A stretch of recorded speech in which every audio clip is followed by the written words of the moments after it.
Madclaw, Trident, Tribbles, Fuzzybox, Kronos, and Beelzebuddy. Thank you so much for your continued support month after month over on Patreon. It means the world to us, and it gives us a stable foundation to push forward with our videos into all aspects of the classic nerd life, geek life, whatever you want to call it. They're just my hobbies, and I love them. So thank you for letting me do this. Hello and welcome to Assorted Meeples. I'm Philip with all the Meeples on duty today, as this is the monthly Meeple for the month of August, which is really just a recap of the month of July. While you're watching this, we're probably 3 of the 5 Meeples are at Gen Con 2024, and I have been scrambling like crazy to get all the things done so that videos are up just like they were during my vacation to Alaska. Of the other Meeples, let's swing over to the business end and see how the business is doing. Hey all, Braden here. I don't have a lot to go with as far as updates this week or month. What is time? I mean, basically I've been doing a lot of Gen Con prep this month. Been trying to get some things in order for that. I've got a whole stack of games I'm taking over to the consignment store to try and sell. Stuff that's not hitting our table, but I can turn into money to buy different games that might hit our table. So you might see a few holes in our shelves over the next few streams, or you might not. Depends on how successful my quest is to find new games next week.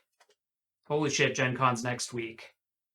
I still haven't looked at the schedule. I know I have 2 events I'm going to on Friday. I'm going to the Game Nights Live experience on Friday night, and then immediately after that, or maybe right before it finishes, I'm also signed up to go see a Saucy Puppet Show, which I went and saw in 2021, and it was hilarious, so I'm excited to see their new content this year.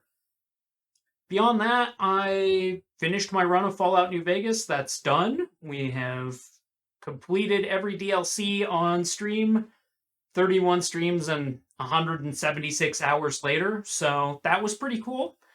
I really enjoyed the game. I'm glad to be taking a break from it for a while. I absolutely am going to pick up another run of it at some point, though. Probably just for me. Try out a more gunslingery build. Beyond that, I've been kind of cooling off on the long games for a little bit. I've been doing some shorter game palette cleansers. I tried out Castlevania Revamped on stream. Was able to complete the Castlevania 1 remake into a Metroidvania in 2 streams. It was very well done. I enjoyed it greatly. And then I also tried out a demo from Bear Belly Games called Dungeons and Ducklings. I highly recommend giving it a look. It's free on Steam for the demo. It is addictive and all the best kinds of fun. So definitely give that a look. I'm super excited to see what the full game looks like when it's done being prepped and polished. Beyond that, I don't really have a whole lot else other than, oh yeah, I'm still doing studio things. You may have noticed the shiny lights going on behind me. I'm out of lights at the moment, but they will be going further up the Wire game shelves. I'm very happy with the backlighting that they provide. And I may end up having to look at some backlighting for the bookshelves, but we're zeroing in on the last of these studio upgrades. I am finally just about done. I'm very excited to have this project finished up. And overall, I think it's been paying off majorly. We've still got to do a little bit of sound calibration. I need to sit down with either Callahan or Ben and see if we can figure out how to keep the mics from blowing out when they are loud. So one of you two hit me up at some point. We'll get that figured out. And Phil, you and I are going to have to sit down and do some sound calibration. I think I've done a better job of that this time. But hey, let me know in the comments below. And if you want to provide feedback to me directly, spend $1 a month to check out our Patreon, patreon.com/assortedmeeples. That'll get you into our Discord community, and we have a pretty awesome group of folks. So if you've got feedback that you want to provide to me directly and want a guaranteed response from me, that's going to be the best way to do it. I'm also going to be taking pictures at Gen Con, and I will probably have a camera of some variety with me so that I can take some footage of the experience. So look forward to that coming up in the next few weeks when we get back. Back to you, Phil. Thank you, Braden, for that. And your studio is starting to come together quite nicely and really brings up the production value of our entire system. Unlike me, who's crammed in a basement having to share with the washer and dryer. So, there is that. What have I been up to games-wise this month? Honestly, not a lot. Me and Heather have played a few games of King of Tokyo online, but ever since we've got back, it's been very hard to sit down and get a game played. One of the primary reasons is we started playing catch up after we got back from vacation because it was 3 weeks of vacation. Then Heather got a promotion at work and her entire schedule shifted, as well as she was working some overtime to create a little extra spending cash for our trip to Gen Con. So that kind of means that games are going out the window. We got to play the other night, we got to play the 5th map, one of the 2 maps from Dodo's Riding Dinos, the expansion, the Dodo Dash, and it was fantastic. They added trap tokens to it that change up what happens when you play there. Like there was one that when you go forward, or if you land on it, you go backwards too. Well, my daughter kept running into the same problem that every time she put out a card, it was moved to, then she'd move backwards to, and then she got to do the thing. It was really frustrating for her, but she battled through it, and she wound up, I want to say in like 3rd or 4th of 6, so she hit the middle of the pack. My kids have been doing phenomenal in playing this game, and the part that I really like about the Dodos Riding Dinos, like just playing with the kids, is from the first game until now, they have got the concept of winning and losing well down a lot better. While they may get upset, they're not getting overwhelmed upset to the point that it's not really fun for everybody at the table to play with them. And that, to me, is a huge win. I did notice that Dodo's Riding Dinos is running a first kids, or for young kids edition. My kids are too old for that one, but it looks very sweet and very fun. So if you have little ones and you're watching this, maybe go check that one out because it's going to be a simplified version of a fairly straightforward game already. It's just removing the reading element. Now let's jump over to the Corrupt Overlord in his corrupt corner and see what he's been up to this past month. Hey everyone, time for the monthly update from your Corrupt Overlord, and since it is Phil overseeing it, I can guarantee you I am putting in the absolute minimum of effort, as you would expect from me. So basically, if you haven't seen Coral Island, the one farm sim game that I say is closing in on being the same tier as Stardew Valley, I mean, let's be honest, Stardew Valley's gonna be king, it just is the way it is, it's its own tier. But Coral Island is the closest to being a replayable over and over and over sim you just don't get sick of. They have 1.1 now, so you can actually do the entire storyline, fill in most of the events, and that game was sick 2 years ago when it was still basically open development. So if you've had that and you've just been waiting for the right time to jump in, now would be that time. Speaking of Stardew, if you have not jumped into the 1.6, what the hell are you doing? Like, go, start a new file, give up 1,000 hours of your life. Like, follow the Tribbles example. That's it. And finally, this might be a very, very specific hypothetical situation for some of you, but if your office where you work happens to be redoing desks, and so there's a giant empty space that's never going to be there again, and you start sprinting with office chairs that have specifically gold wheels that go extra zoomy, Be very, very careful to aim your angle, otherwise, hypothetically, you might almost go out a 3-story window and then slam your face into the ground and break your nose. Hypothetically. That's it. That's all I got. Thank you, Shane, for that. And I am looking forward to picking up Coral Island. I don't know when I would play it, but I'm looking forward to it, and I'm glad to hear that they keep adding and adding and adding to that game, just like Stardew Valley. Now, Stardew Valley, I feel really bad about because I have not hit that 1.6 range yet, which feels really bad, but I've been doing a lot of other things, and I have put in some time on Unicorn Overlord, which is absolutely fabulous. The name is goofy, but I find the systems that they built are pretty good.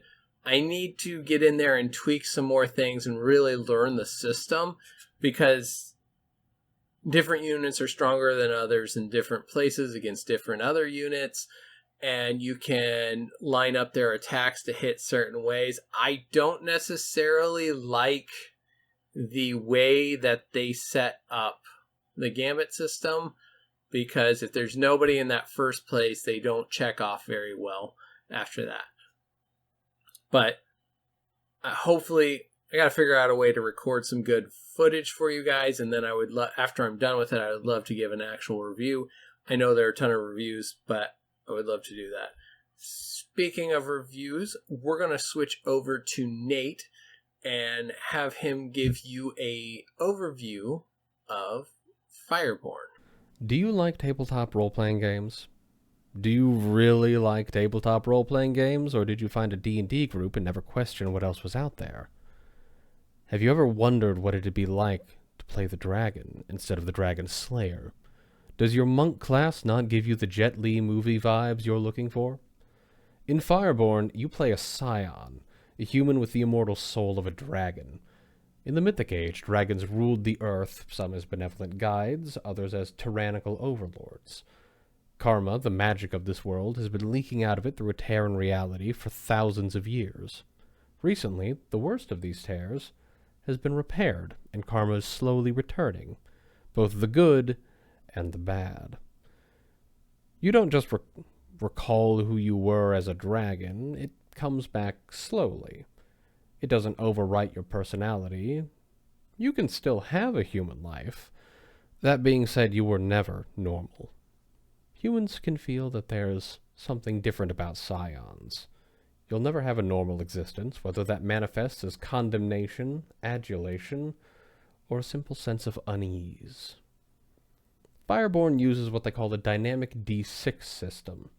The standout features are the core system itself and its combat mechanics. To start with the core system, you have 4 aspects, which can be summarized as air for mental offense, earth for mental defense, water for physical defense, and fire for physical offense. These form your dice pools, giving you a number of d6s equal to your rank in each aspect. 1 to 3 does nothing, 4 to 6 gives you a success. The DM sets a difficulty threshold. Beat the threshold, and you succeed. Simple. This is where the dynamic part comes in. Your skills determine how many dice you can move in a stance change before making a check. Each stance change moves the dice from one or more aspects to the one that you'll be using for the check, increasing the pool size of the used aspect at the expense of the pools of the others. The player characters are special, so they get to do 2 stance changes per round instead of just the usual 1. But be careful. Any changes left at the end of your turn stick around until your turn comes around again. In combat or other time-sensitive situations, you can perform 1 mental action and 1 physical action per round. Mental actions and some physical actions are singular, functioning like any action or bonus action you might be used to. Most physical actions, however, are composed of moves, which come together to create your action sequence. A move could be an attack, an actual move, dodging, or adding more power to an attack, among other things. To complete all your moves, you need enough successes to beat an enemy's successes, +1 for each move in the sequence, and defenders get moves too. If they succeed enough to beat you with a few left over, they can even strike back given the right sequence. If you don't have enough successes to complete all of your moves, you stop at the last one you could get to, so you might still get a punch in, or you might have been planning to dodge away after your attack and end up face to face with your enemy. All of this comes together in dynamic, flowing fights with flurries of blows and defensive weaving that all ends up being remarkably cinematic. More advanced techniques are granted by ranks in fighting styles, which, if you can complete the sequence, gives a payoff. As an example, a personal favorite in the underhanded fighting style requires 4 net successes to perform the moves Power, Grab, Press, Spin. It's called the Family Jewel Thief, and it inflicts bleed. I think you can figure out the imagery on your own. But it can't be forgotten that you're playing a human with the soul of a dragon. Your dragon has stats. Your dragon has attacks. Your dragon has its own character sheet.